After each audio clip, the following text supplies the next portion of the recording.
Coquese, what's your history like with Nikki Caldwell, and can you explain, I guess, maybe your relationship? I guess you've played against each other. Yeah, we played against each other. We coached against each other.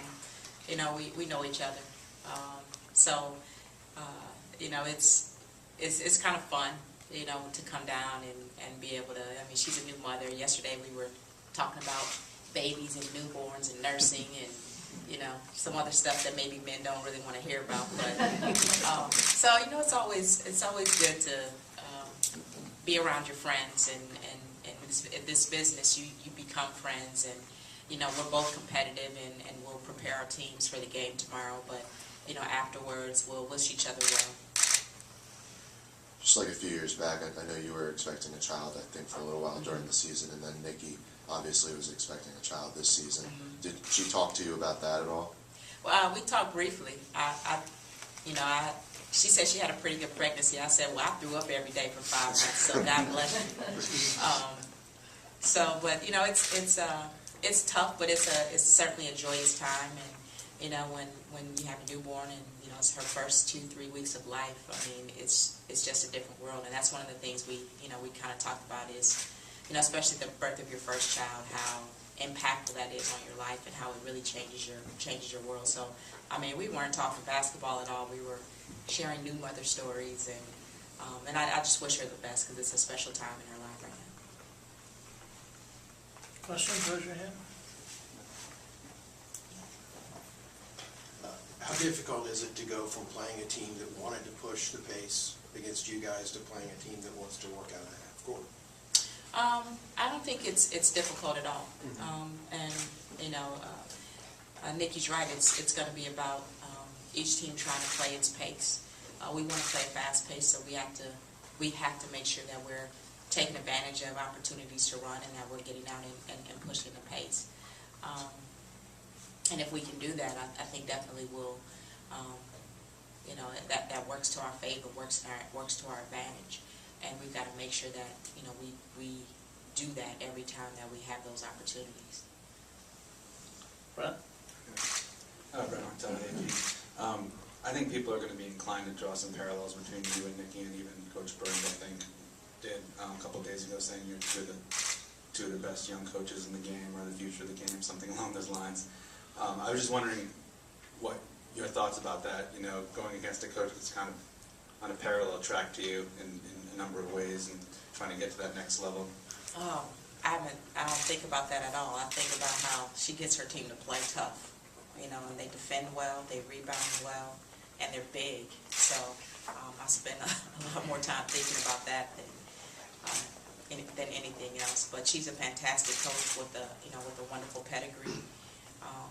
She's done a fantastic job as a head coach, and she's doing a great job with LSU, and I know that she's going to continue to put LSU in positions like this where they're in the NCAA Tournament and, you know, playing to go deep into the tournament. So I have a tremendous amount of respect for Nikki as a coach and what she's done with this program.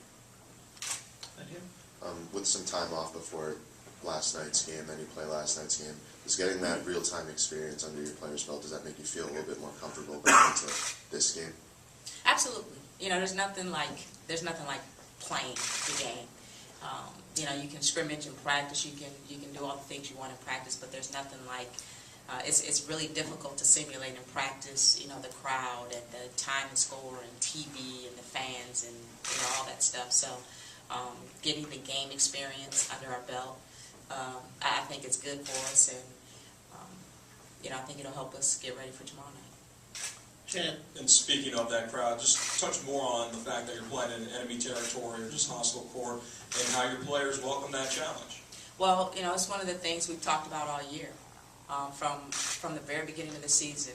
You know, we talked about the fact that when you get in the NCAA tournament, you're probably going to have to go play on somebody's home court. So if we're going to be spooked about going on the road, then we might as well just send a note to the NCAA tournament in November and say we don't want to play. So we've been preparing for this moment for a long time, all season. And our kids have responded to the challenge all season long. We've been a pretty good road team. And I know this is going to be a tough game. LSU draws.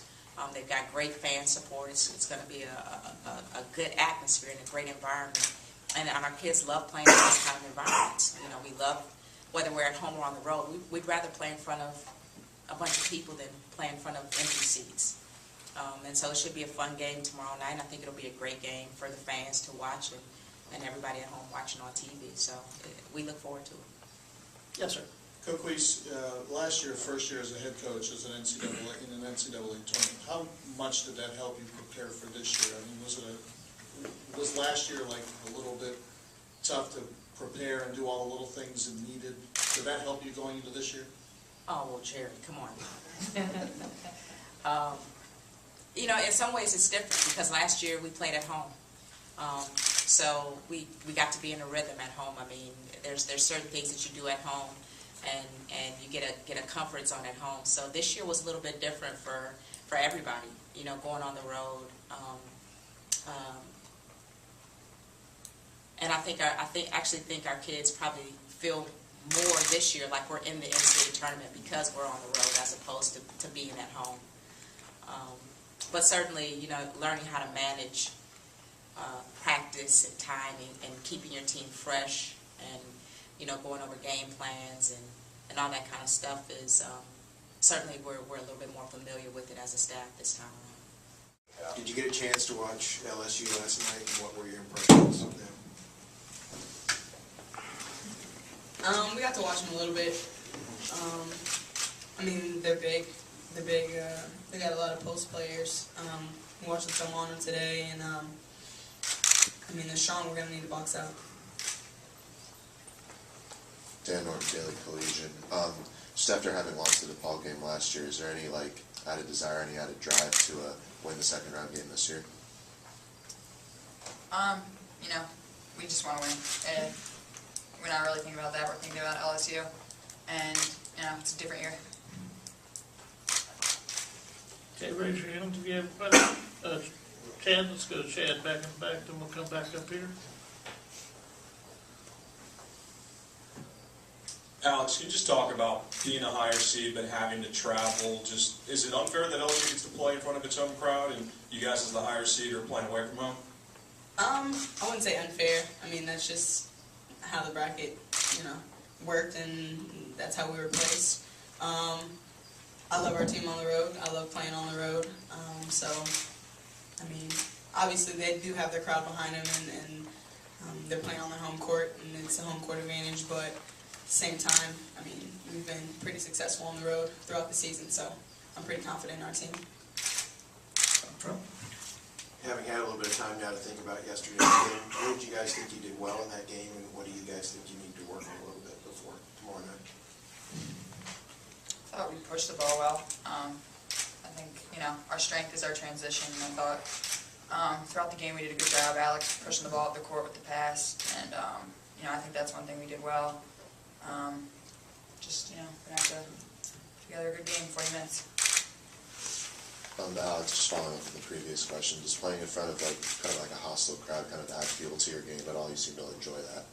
I mean, yeah. I mean, in a hostile crowd, it's like basically all you have to do is stick together. I mean, as a team, and we've been really, really good at staying together on the road.